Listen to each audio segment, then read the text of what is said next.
beautiful. Let's go. What's going on, man? Oh, come on. All right. Well, first quarter was some of the best effort we've seen probably for the season, and then disappeared in a flash. Yeah. I don't think the effort disappeared. Okay. I think the frustration level exploded. I felt a little bit of empathy felt a lot of empathy for the players. They try as hard as they do.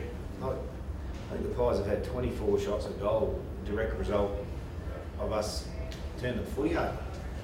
We try and run and in the end, it's up to the Collingwood boys, fair enough, decided we don't need to chase it, we're going to turn it over, which is what we're going to get with a young side. And you know, I felt sorry for the poor bloke in the box that kept giving me that vital stat every 5 seconds. But you know, we just chatted with the players then. You know, positives, absolutely. First quarter, so there's a glimpse. Yeah, you know, we were up there, effort, we hit the target. Again, for us, you know, that the ability just to complete a possession chain is just frustrating, Sam. And the guys leading the way in terms of being able to do that. You know, Dean Turlick, Matt Jones, Tumpus, they've been here for 5 minutes.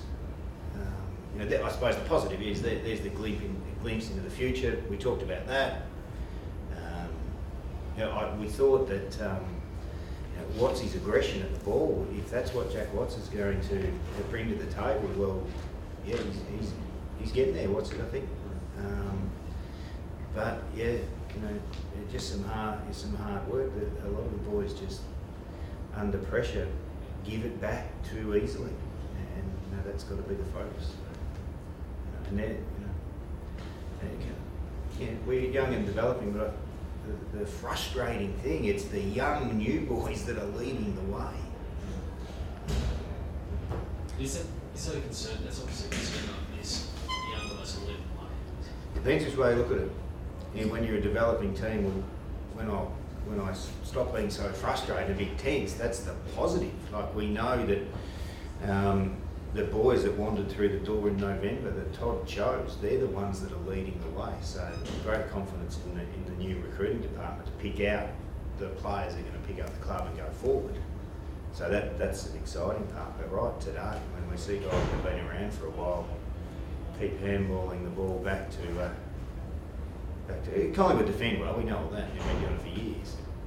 So I'm a little bit frustrated right now. As well as that contested possession in the first quarter, you're also very good at clogging up space, putting pressure on. Is that just a matter of, because you've got a young team, they could literally only keep it up for one quarter and then just got tired after that? Yeah, well, a combination, Jesse.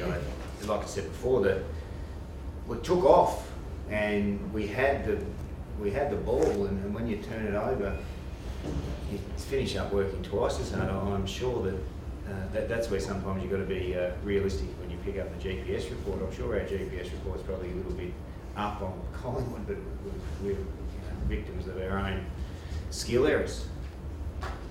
And we know that we're playing a whole heap of kids at one time, and I know that. Possibly half of them should be coming in and out and doing their craft at VFL, but we don't have that luxury right now. Our list is our list, and our injury list is our injury list. That's the way it goes. Do you feel like you're making progress? Do you feel like you're improving week by week? Yeah, well, the first quarter showed that, there's, we're up, we are. We battled hard, we got moving, and when you, like I said, when you turn the footy over. So the pleasing thing is, the options are really when that's happening, you either whack them all in the back 50 and say to Jeremy Howe and Aaron Davey and probably Treadis, boys go and camp in the back 50 and we'll just look after it, but we're not going to do that. We're not going to learn much. And so we felt they continually tried to take the game on, and obviously that blows the scoreboard out a little bit, but I think that, we've thought long and hard and talked about that, and we don't want to react to external pressures, but they've got to be given the opportunity to play the game we need to play.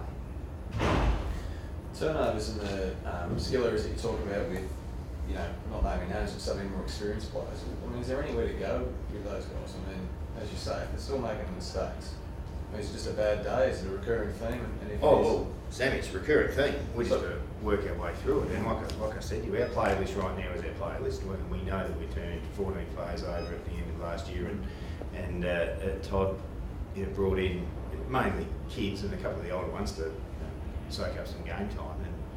And clearly there's still a few our experienced players that remember that if you we just need to train. We're going to continue to kick the ball back.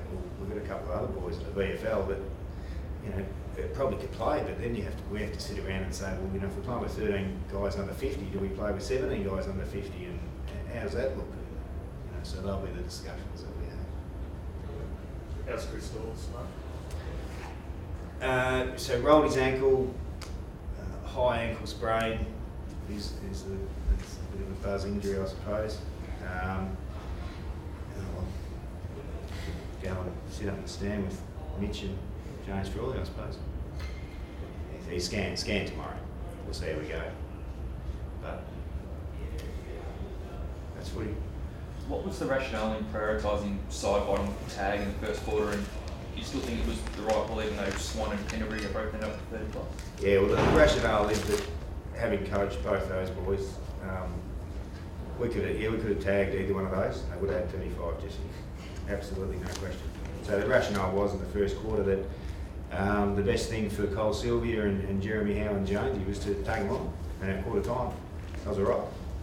We know that they're quality players, and the best development that a young team can get in our case is put them out in MCG and play Collingwood. Play Hawthorn. That's how it works. So we wanted to take them on, and I'm sure that a quick chat with Nathan and Howie, they learn a fair bit. We know what Jordan McKenzie brings to the table. He's honest, hard working, shuts down a player. So we thought, okay, we'll send him to Steel. If we went through that one, mate, we could have tagged about 13 of them. I don't know. We only really need one tag and moving forward. What's planned for the bye? Any sort of trips down to Sorrento? Can we still get down there? Well, I tell you what, there are one group of people that I aren't telling where I'm going. That'll be you folks. But I'm sure you'll find me anyway. Probably at a red light, and you can surround the car against Sammy. You can give me a spell this week, folks. Go on. Let me have a couple of days so I can have a bit of a breather. From a team perspective, everybody just goes their own different way? Or? No, they don't. We've got a couple of things on over the next few days. We'll do some things together, and I think 3 or 4 days you can have a bit of a breather and go away, come back, recharge the batteries, and get ready for the second half of the year. We've got the Saints and the Bulldogs. Looking forward to it. Just quickly on the injuries, Jack Grimes, could you get him back after the bye? No, we won't. Grimes is on a long-term injury list, expected to be, for us, it's our third game after it's the third or fourth game after the bye. That Jack's back then. And Mitch is a great wait and see, unique injury, they tell me, the medical staff, all that type of stuff. So is that just a great unknown? You just honestly don't know with that one? No, it is, and the way that it gets explained is that the boys will say it's a very unique injury. The triangular thing they put in there, that's all good, and the Liz Frank ligament's going well. We've had to take the screw out earlier because it shifted. The way his rehab works is they say they plan 4 days. He does 4 days of rehab. He's got to rest 2. On the second day of that rest, he goes off and see some very expensive specialist who then tells him what he can do for the next 4 days. How frustrating is that? I get that report every 6 days.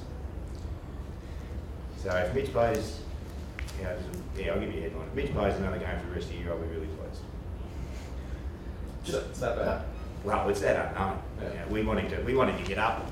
But I don't know what the injury report says, Ron. What's it say? Indefinite, I suppose, is what it's called. Indefinite. Can I ask you that?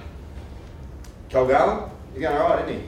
For the amount of inside 50s that he had to defend on Cloak, our plan was certainly to share Cloak, but we thought Cole was doing reasonably well.